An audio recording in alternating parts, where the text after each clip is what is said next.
All right, welcome back. I hope you're having an amazing time so far. Our next speaker is John Power. He is the VP of Global Data and Analytics at Equifax. Please join me in welcoming John to our virtual stage.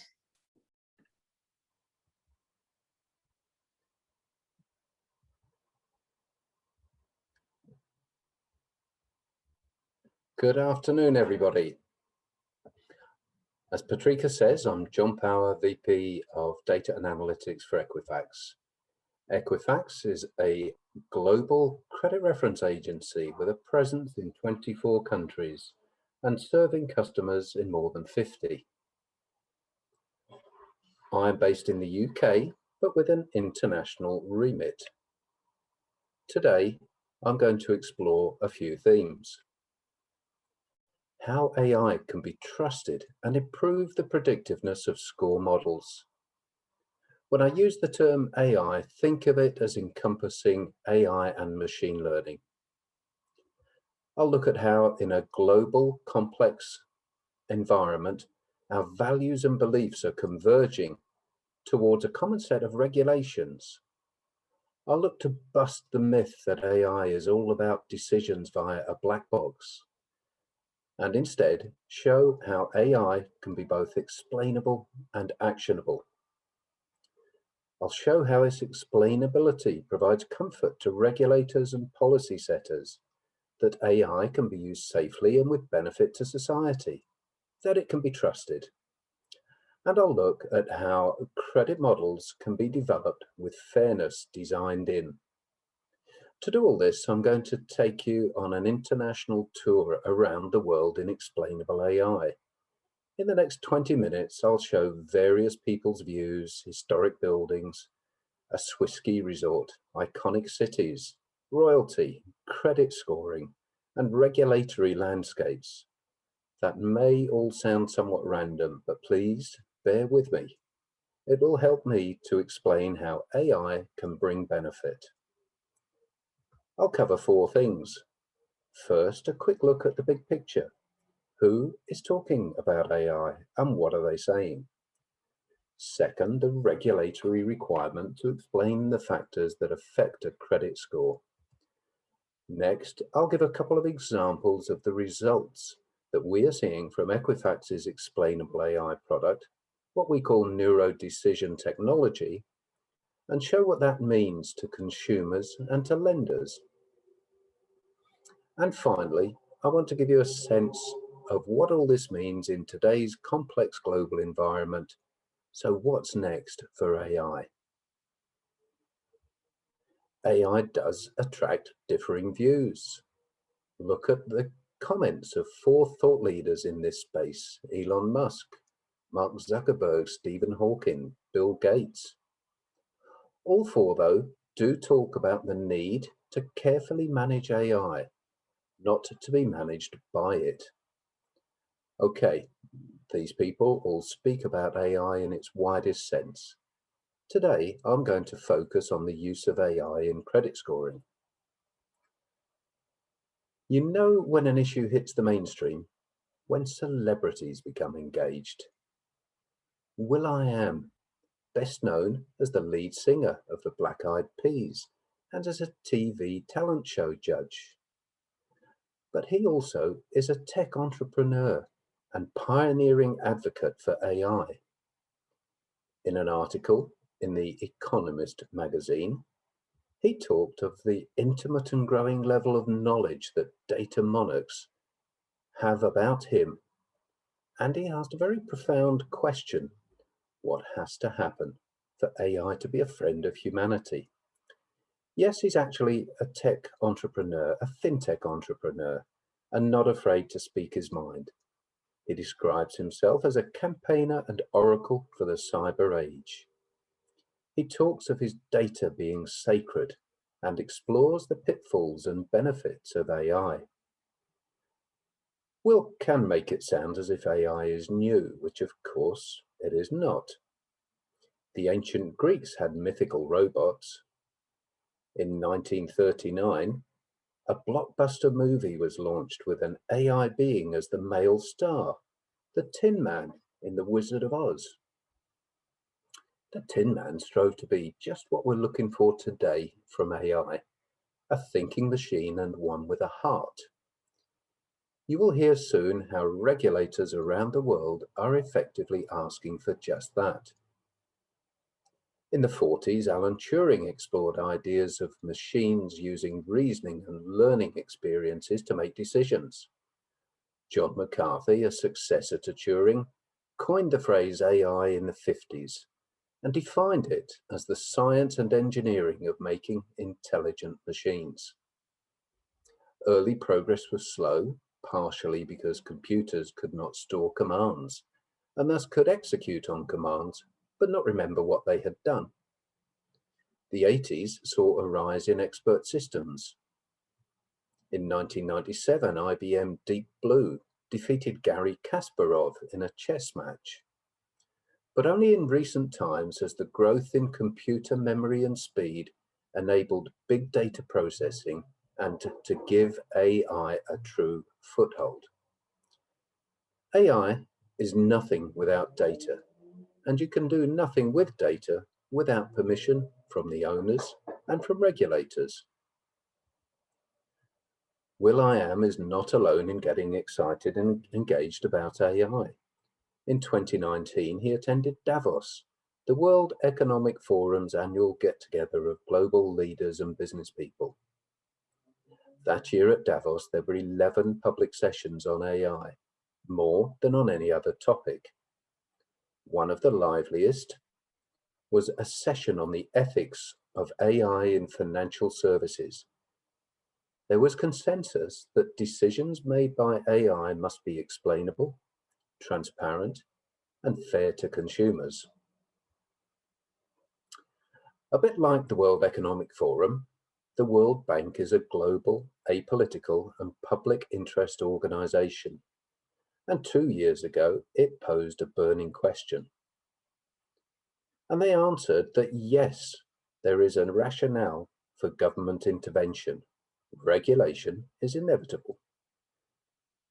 The discussions around AI are global and creating an arms race.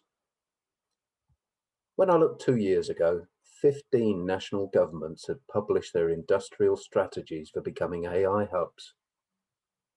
Around the world, AI is seen as much more than just a technology advancement. It is part of the national agenda. By the end of 2020, 50 countries had data strategies. All are trying to attract inward investment, create a favorable regulatory environment, and shore up a global strategy as an AI-friendly economy. This competition between nations creates huge opportunities for all of us and all of our customers to benefit from investment and innovation. So there is no doubt that the economic potential of AI is exciting. Our world is changing for the better. Nonetheless, every day of the week, you can read an article expressing concern about AI. Here's a snapshot of media, research from think tanks, academics, authors, and others, broadly characterizing artificial intelligence and machine learning as sinister or a threat to privacy. Now, of course, we all know some of this is deliberately negative. Inflammatory clickbait headlines are often more lucrative than balanced or factual descriptions. But concerns about bias, discrimination, exclusion, and the black box are all very legitimate. None of us want technology to harm people, particularly those in society that already face material obstacles in life because of gender, ethnicity, or other factors. I'll talk later about how AI can actually be a force for good, how it can help to improve financial inclusion for consumers and safeguard responsible lending. Now let's dive into our global tour. What is actually happening on the ground? I'll start at home in the UK. Aside from the royals and fish and chips, the UK is pretty forward thinking when it comes to the issues we're talking about. the British government established a body called the Centre for Data Ethics and Innovation. Its job to advise on how to enable the UK to lead the global debate. On top of that, the UK's data regulator, the Information Commissioner's Office, is developing a framework for auditing AI. The government has published its national data strategy. Legislators want to strike the right balance between regulating to protect consumers from harm and letting business flourish. At Equifax, we're working hard to help governments think about how to regulate AI. This was me in the UK Parliament presenting to 3 of our members of Parliament, as well as a mix of people from across industry and across consumer protection groups. The key challenge from the members of Parliament to the use of AI in financial services was a fear that credit decisions that impact the lives of consumers would be made by a black box with no explanation. They were initially skeptical when I explained that Equifax NDT product is not only fully explainable, but also actionable. Let's take a minute to describe what I mean by explainable and actionable. Explainable requires that every decision that is taken can be explained in a way that can be clearly understood.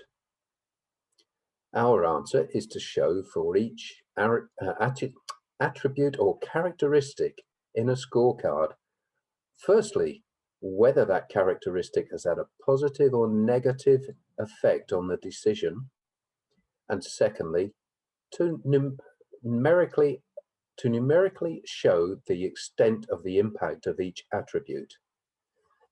So when I am declined for, say, a mortgage, I can see the reasons for the decline. Sorry, John, your credit card utilization is too high. You've missed 2 auto loan payments in the last 12 months. You have made multiple applications for credit in the last 6 months. This then becomes actionable. I can start to reduce card balances, meet my repayments each month, and cut back on credit applications. Then I can see how my credit score improves and increases my chance of future acceptance. So in Parliament, I used an analogy to say that explainability and actionability were the guardrails that take away black box concerns and make the use of AI safe and of benefit to society. This really got the message across. At Equifax, we engage with governments and regulators around the world. We participate in tech sprints or hackathons. We respond to consultation requests. We join working groups and provide thought leadership and promote the safe and responsible use of AI and data as achievable tenets of trust. I'll look now at Europe, and here's a colleague of mine in Brussels, in the European Parliament building where all EU laws are made, laws that still apply to 28 states, even if one of them is no longer a member. Gdpr is a major privacy law introduced in 2018, applying to all 28 member states of the EU, and has influenced privacy policies in countries as diverse as Chile, Japan, Brazil, South Korea, Argentina, Kenya, and the US. GDPR strengthens individuals' rights when it comes to the way their personal data is processed by technologies such as AI. It also says there's a need for explainability. On top of that, recent guidelines from the European Commission about AI talk about explainability being a precondition, kind of table stakes. So in a single market of 500 million consumers, the law talks about the need for explainability. Why? Because that is important to maintain the trust of consumers that their data is being treated as they wish, and any automated decisions can be understood as being fair. People in Brussels have posed many questions about AI, and answers are now starting to emerge. Just in April, the European Commission published Europe Fit for the Digital Age, with proposed new rules and actions for excellence and trust in AI. The EU is preoccupied, I would say almost to the point of obsession, and understandably so, with the idea of data ethics. It is set to become a world leader in what it calls trustworthy AI. Before I move on to AI in practice, just a couple more examples from around the world where we are present and engage with legislators. Here, the Australian Human Rights Commission published a white paper, AI Governance and Leadership. It talks about how industry is responsible for explaining the results of AI, and more critically asks if there should be regulatory oversight. Australia's chief scientist, Alan Finkel, has called for the introduction of an ethical stamp to give consumers trust that AI applications are developed according to specified global standards. In neighbouring New Zealand, the Privacy Commissioner has declared algorithmic transparency isn't enough on its own. You need to proactively assess your algorithms and make sure they're not jumping to erroneous conclusions. And this captures one of the biggest debates out there. Is it algorithms that create bias or exclusionary effects, or does bias inherently exist in the data that feeds the machines? Legislators around the world focus on 4 words: ethics, explainability, fairness, and trust. Our clients want to make the smartest decisions they can. For clients and Equifax to achieve our goals, we bring together big data, advanced analytics, state-of-the-art technology to deliver better outcomes with total transparency. At Equifax, we have worked with expert systems, for example, recognizing when a transaction emanates from a high-risk IP address that is inconsistent with the usual location of the customer. So programming to look for this, similar to the way in which IBM's Watson learns expertly. Most of our AI work is about learning from data, using AI to better mine data, to better understand patterns in it, to derive better statistical insights and provide more predictive decisions. AI is superior at understanding consumers' behavior. We can now analyze larger samples, even full populations. Just 5 years ago, it took a couple of days to run an algorithm. Now, 20 minutes. We have the ability for data scientists to have a fully robust answer and then to be able to iterate quickly. We can look at multiple data assets and combine them to derive still greater insights. I'll now look at how we're seeing explainable AI work in practice around the world. We first introduced explainable AI scoring in the US 5 years ago. Here I'm showing how we are taking this around the world, from India to Canada, LATAM to Spain, the UK and Australia. This is an example from the US where we took a 1-year-old custom model, rebuilt it using neurodecision technology in a big data environment, and saw a 16% uplift in KS. Huge. This example in the Czech Republic is consistent with what we are typically finding through the use of AI. The use of AI in scoring models consistently outperforms the logistic regression models that went before, and this across use cases such as auto finance, personal lending, credit cards, and retail finance. In this case, the KS or Gini coefficient improvement derived from neurodecision resulted in 3% more loans being written, net of what I would call the lost loans, where the technology prevented bad loans from being written. In Australia, we have developed generic AI scoring models using neurodecision. An uplift in KS or Gini performance translates into more people being offered to loans and to qualifying for them at the best price or risk point possible. We see also that some credit applications that would have been successful previously now failed due to our increased predictive power. But in those instances, the decision is explainable and transparent, thus enabling lenders and consumers to take action to improve the credit profile of the consumer. As well as these commercial upsides that we're seeing from explainable AI, we think there's a tangible consumer benefit. In LATAM, for example, we have addressed thin file, often unbanked populations by developing credit risk scores built on telco data and AI, and this is game-changing for lenders and previously excluded consumers. When we think about combining AI with transactional data enabled by open banking, alternative data such as rental payment, telco or utility, and new sources of public sector data, this potentially is very exciting for consumers and for society. And again, it's all global. To drive explainability and ensure that explanations are right for every customer every time, we build monotonically constrained models. When doing so, we also build side by side a logistic regression and an unconstrained AI model for comparison purposes.